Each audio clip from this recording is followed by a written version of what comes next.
Hello and welcome. If this is your first time visiting, please be sure to check out my other repair videos. To support the channel for free, all you have to do is subscribe, comment, and like. Now let's get on to today's video. Alright, today we're going to be working on the engine bay part of this repair, and I'm going to explain a couple things that we're going to be doing to get this thing buttoned up and ready to go. Now in my previous videos I may have taken it for granted that everybody knew what a heater core was and how it works, so I'm going to explain that right now for any of you that might have been a little curious as to what I was actually doing. So what I'm going to do now, I'm going to try to explain a little bit better about the heater core and how it operates. On this particular engine, this is your thermostat housing right here, and on the other side of the engine is your water pump. There is a metal tube that runs between your water pump and to the back of the thermostat housing, and what it does, it pushes the coolant through the engine and into that part. On the back of that tube that's on the back of the engine is a fitting for a water outlet. That water outlet sends hot water into your bottom pipe for your heater core. The heater core acts like a radiator. The hot water goes through it, comes back out the top, and then is returned to the engine to another pipe that is located just underneath your distributor, and it's the inlet pipe that goes into your head. So basically the coolant in your engine warms up the heater core. Your blower blows air across that warm heater core and blows warm air into your car.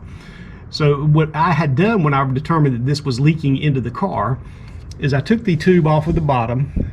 I took this one completely off of here and off of where it goes into the head. I bypassed the whole heater core by taking this tube and moving it to the position to the inlet underneath the distributor here. Now when I get a little further along, I'm actually going to pull my distributor. It's going to be a lot easier to work on, a lot easier to see what I'm doing. So let me go ahead and get that off, and I'm going to come back and show you where we're at. Alright, with the distributor out, I have this towel here to plug where it goes in, just to keep as much oil as I can from dripping down on my stuff. But it's going to make it easier to see what we're looking for. This is the pipe that I'm talking about, and this hose here actually goes to the bottom of the heater core, but I bypass my heater core by just coming straight out of the water tube to here.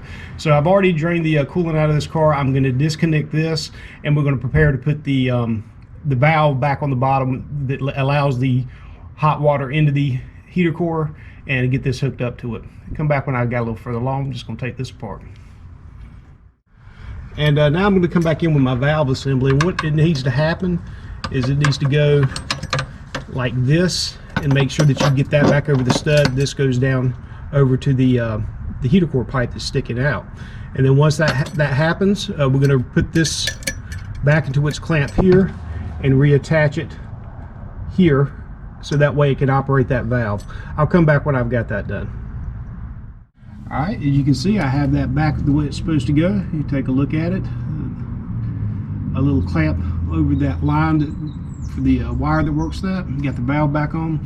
The only thing I can tell you is that when you put these, one thing to keep in mind is when you put these clamps back on, you want to make sure that they line up where they used to be. You can see the witness mark or the indentation where they used to be. And just try to get that back as close as you can to how you found it. That'll probably help you with a leak in the future. Okay, we're ready to move on to this top pipe now. It's going to go from there to just under here. And I've got a new one. My old one was pretty tore up, and it's got a funky loop in it, as you can see, so you have to get the right one. I suppose you could just get generic pipe and run it, but I went with the right part here. So it's going to come in underneath the water neck here and plug into that part, and the back part is going to plug into your heater core at the top. Alright, and here we are back. I got my AC lines hooked back up, and my warning to you on those would be, first of all, don't strip them. You have to go back and pull that evaporator, and then you're going to be cussing about that, so do not strip anything. They have a place to hold while you tighten one in. Don't get it too tight either. These are some funky sizes. It's like mixed up metric and standard. I had to use an adjustable wrench and a couple different sizes to get that to work. I'm sure you'll be able to figure it out if you get to that point. Okay, we're ready to put the distributor back in, and I'm going to clean some of this oil spill off the top here and get ready to crank this thing up and give it a shot. Alright, distributor's back in. If you have a car that's an older one that doesn't have the full OBD control of the distributor. Before you take your distributor out, I should have said that before, you need to mark it so that, and how it relates to the head, so that way you don't have to mess around with the physical timing of it afterwards. But with this kind of car, it just bolts in one way, so that's not a concern. The firing order on this is 1, 3, 4, 2. So starting here is number 1, 3, 4, 2 in that direction. I got a video where I replaced the oil seal on this. I'll put a link up right here. Go take a look at that if you need to have a little more information how to take your distributor out and get it back in the correct manner. All right, we're going to move along. I'm going to get this air box back on, and we're just about ready to go ahead and hook the battery back up and top it off with fluid and give it a crank and see what we got. All right, gentlemen, this will be my setup for adding coolant back to the car. I'm just going with water right now. When I first did the engine on this car, I did not put antifreeze in it because I wanted to drive it and make sure I had everything buttoned up before I did that. So when this leak started, it still had just water in it. So that's all I'm going to test it with here today. So I got this here ready to go. And then back here, if you look, see if I can get this for you.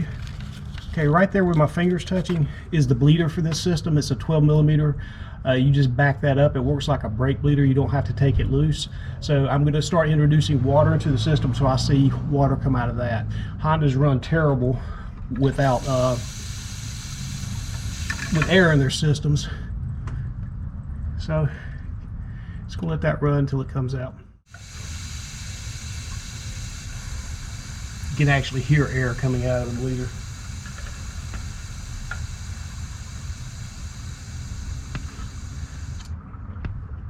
Okay, and I'm going to keep doing that till I get water out, then I'm going to tighten that back down and get ready to crank this car up. Alright guys, I've got everything buttoned up front now. I think I'm ready to go ahead and crank this car. You remember I showed you in the last video, after I had everything plugged back in where it needs to be, followed everything to its logical end and made sure that everything was in the right spot. Turned the key on to run, did not start the car. I went around to all the fuse boxes, up under the hood, every place, smelt, felt, made sure nothing was getting hot, nothing was popping, nothing was blowing. So now with coolant in the system and it all buttoned up, or say coolant, I'd put water in it. We'll get coolant in there eventually. I'm going to go ahead and give this car a crank. Hopefully there's no codes on the dash. Everything behaves as it's supposed to. So let me get the clutch in. Gear shifts in neutral. Key on. And she fires right up. Looking at the dashboard, everything seems to be behaving as it should. Alright, and one thing I am going to do with the heat, I'm going to turn that on full.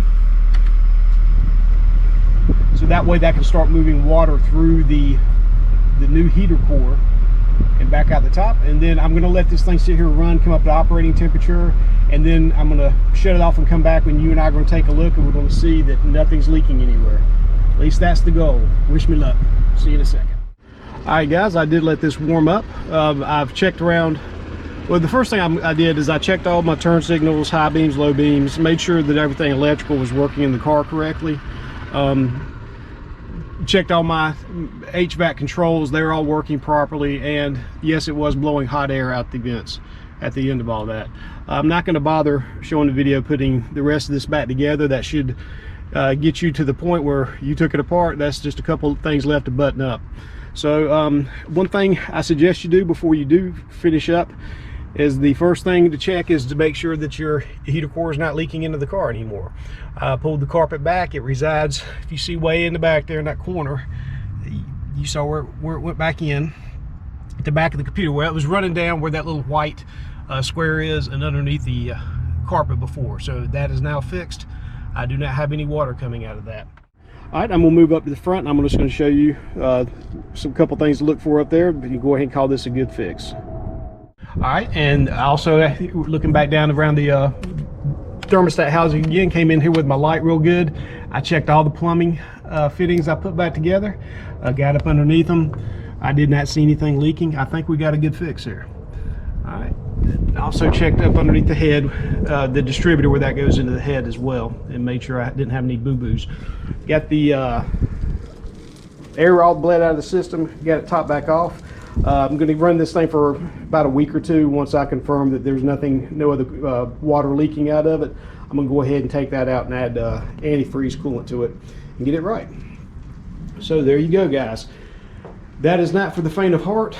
I commend anybody that will tackle that job. I think that might have been harder than actually pulling the engine out of the D15 over there and fixing it and putting it back in the car. That was a big chore to get that dashboard out of this thing just for that $25 part that some bonehead had fixed with JB Weld.